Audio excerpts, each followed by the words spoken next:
Troubadours. Welcome to another episode of Santa Susana's KSSH News at Noon. I'm Natalie O'Donnell. And I'm Veronica Mejia. I do wonder how the temporary band and choir rooms are for the staff and students that inhabit them. Let's check in with Emily Radke. So, Mrs. Abbey, how are your choir classes accommodating to the move from your choir room to the portables? Well, we are in definitely a smaller space, but we're doing really well just getting it done and preparing for our opening concert. I think it's quite cozy. It's always really loud in there. It's always echoes and we can't seem to get the sound that we want, and we also can't go into our separate rooms to practice, so it's just really hard to accommodate that new room. I don't like it because it's really cold and heartless in there. Well, it's presented several problems for us. One, we were in our regular room. We had separate practice rooms and separate rehearsal spaces that we could divide up into small groups. In the activity room, we're all in one big room, so we don't have any extra rooms to go into, and all of our equipment's in one room with us. And it's really, really loud. And we're loud to everyone around us, to pee and to everyone else, so we need more space. I believe it's an injustice to the rights as a human being cramped in a room like this and being kicked out of our natural habitat of the band room. I hate being cramped. Why did they move you out of the choir room? Well, they are tearing out the floors, the ceiling, the walls, and all the cabinets and putting in brand new cabinets and everything. And it's just an update kind of like the rest of the campus, and we're really looking forward to a clean, fresh space. They are doing new carpet for us, new flooring, new ceiling, paint on the wall, new paint on the walls, and we're also getting new instrument storage, cabinetry put in, and a new music filing system as well. And do you know when you'll be back into the band room? I think we're supposed to move back in the end of December before the winter break. December, I think. Yeah. I can't believe I didn't hear about this earlier. That's because KSSH always gets it first. Hey Santa Sue, Kayla Matera here, down by our solar array, now under construction. Solar energy is great for the economy, great for the environment, but some of our neighbors are concerned about their views from their houses. So I talked with Principal Maya about this. So Ms. Maya, can you tell me a little bit more about the issues that have been raised? Sure. Well, as you know, we are the site of a major solar panel project, and we're really excited about it. It's going to help recoup most of the energy consumption from the school site, produce clean energy for the environment, as well as providing unique educational experiences for students. We did a lot of planning and a lot of communication through various means to address potential concerns, specifically for aesthetics, and we're going to be continuing that conversation with our community coming up. So are there any possible solutions in progress? We're looking at a number of different solutions, and again, that will be discussed when we come back from Thanksgiving break in a public meeting. Don't miss this one. Watch this.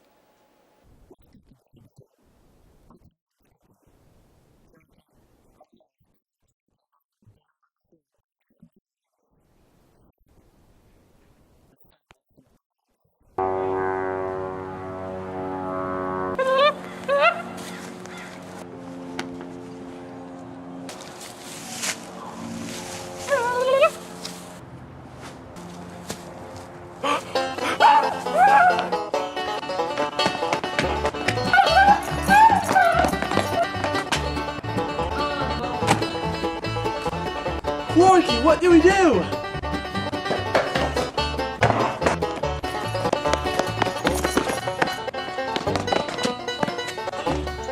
Now, kids, it's how you bag a bird. Happy Thanksgiving, Santa Sue. Let's eat some turkey! Let's check back in with juggling school and a job. Ryan Sloter has a story. Bang, bang. We're beautiful and dirty rich. Hey Santa Sue, Ryan Sloter here, and let's face it, we all have to start working someday. But some students already have. Let's go see if they have any advice. Here with Rachel Calloway, a senior here at Santa Sue, who also has a job. So Rachel, where do you work? I work at In-N-Out Burger. And how many hours a week do you work? I work up to 20 hours a week. The number one key to balancing work and school is organization and time management. Making sure you've written everything down and you know when everything is due, and you talk to your teachers to make sure that you can get it done in time so you can balance going to work and going to school. Thank you, Rachel. Until next time, Santa Sue. It's a debate update. Here's Brianna Wicken with an update about the Knowles debate. Hi, I'm Rihanna Wicken. 2 weeks ago, we brought you a story about a proposed development in the Santa Susana Knolls. Last week, that development was rejected by the County Board of Supervisors, the highest authority in our county. In the spirit of fair and unbiased journalism, we have been pursuing for several weeks an interview with Gary Gorian, the president of Colton-Lee Communities. Here is that interview. Mr. Gorian, could you give us a brief history of the development? I could. Thanks for having me, first of all, Rihanna. I appreciate that. Well, actually, it all started a little bit over 10 years ago when we proposed a 250-unit apartment home project on the property that was intended to fill what was then a drastic need for rental homes in the area. Over the years, the proposal has changed from 250 homes to 140 first manufactured homes, which would be on smaller lots but single-family homes, then down to 110 homes. And then finally, when we were able to meet with some of the neighbors who actually agreed to meet with us, we ended up with 60 single-family detached homes in more of a traditional configuration. Last week, the Board of Supervisors denied your proposal for the 60 houses. Where do we go from here? You know, this is not something that we take personally. We're a professional company. We've got thousands of units in the pipeline right now, which will keep us plenty busy. I've never run into this type of contention in any project that I've ever dealt with. But in my business, it's a requirement. You can't take things personally. I have to look at things from a factual standpoint as a third party. So I don't know what the future holds, but I know that if we believe in something that we'll continue to pursue it. And you know, I'm from Ventura County. I mean, I've lived here my whole life, so I know that people like you are going to need a house to live in, and we'll just keep trying to provide that. Our last day of school this year is May 30th. And that's due to furlough days, as many as 7 of them. Or as few as 0. Here's Emily Radke with more. Actually, Veronica, that was the old plan. Let's go talk to Ms. Maya about the new plan for our furlough days. So, Ms. Maya, what happened at the board meeting last Tuesday regarding furlough days? Furlough days were returned to teachers. This means that teachers will work an extra 7 days this school year. For students, however, it means that 2 of those days they will still have an extended weekend because they're staff development days without students. Graduation for seniors will be May 29th. So 5 of those furlough days that were returned will only include students who are non-seniors. The rest of the students get out on June 6th. Thanks, Miss Maya. Back to you in the studio. Exciting news over in the Law Academy. Here's Elise Sanderson with more. Elise Sanderson here with Julia Elhide, the mock trial president. Why was Santa Sue's mock trial invited to Stanford? Well, last year we placed 4th in the county competition, so we're great at mock trial, and therefore Stanford wanted to judge us and see how we could do. How many students are going on the trip? There's going to be about 16. How long does the trip last? It's 3 days, and we're going to be there from December 6th to December 8th, and then approximately back December 9th. Do the mock trial students have to pay for the trip themselves? Some of it's covered by the school, but most of it we have to pay for ourselves, about $130. What are you going to do at Stanford? We're going to be competing against other schools, one of which may be Lorena, and we're going to take them down and win gold. I'm thankful for my family, my friends, and my loved ones. Wait, you forgot food. Chicken. The food that we get every Thanksgiving. Rice. I'm thankful to be here at Santa Sue High School. I'm thankful for Cameron. And I'm thankful for Ravi. We're thankful. Thankful very much.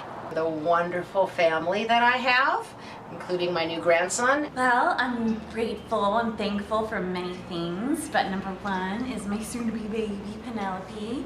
I'm thankful that I live in America and that we have food here and that I'm not a starving child. For my best friend who just got me a new job. For my friends, my family, and good health.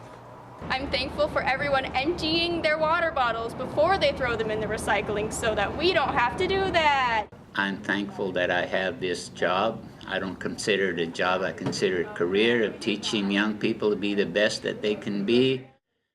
It's time for an update from the choral music department.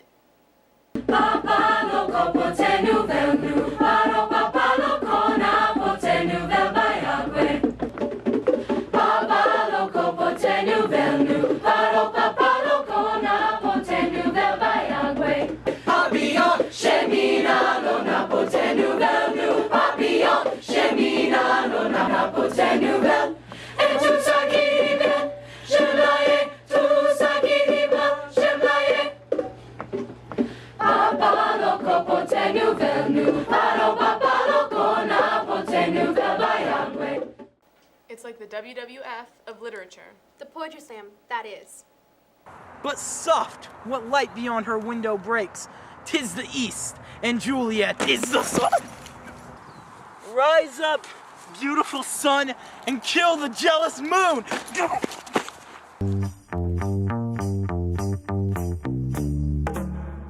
August Braddock is next up with the Golden Review series. Watch this.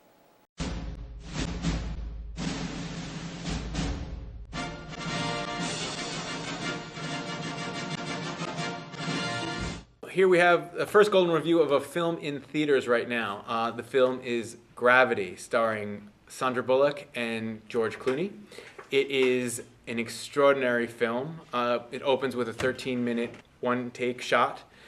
It is probably one of the best films I've seen in many years. It is incredible in terms of its technical aspects. It's incredible in terms of its acting, and it is a profound, deep message. I left that movie questioning my life and thinking about the world in an entirely new way.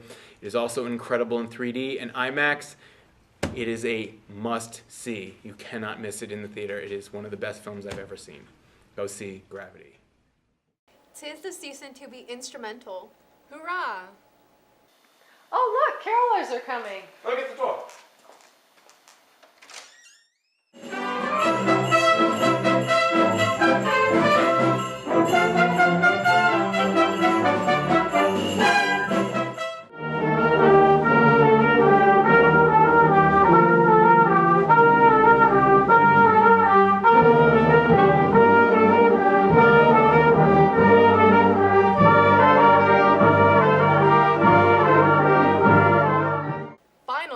Finals. Stop!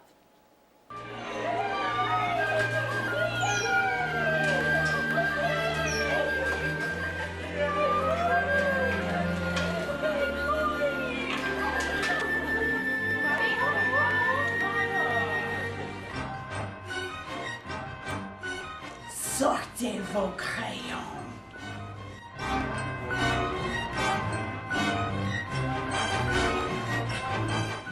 Here's Kayla Matera with an important fundraising announcement. Hey there, troubadours. Kayla Matera here. I've got genes, you've got genes, but some kids don't. Over 1.5 million teens and kids in America are homeless. So I found some kids who are doing something about it.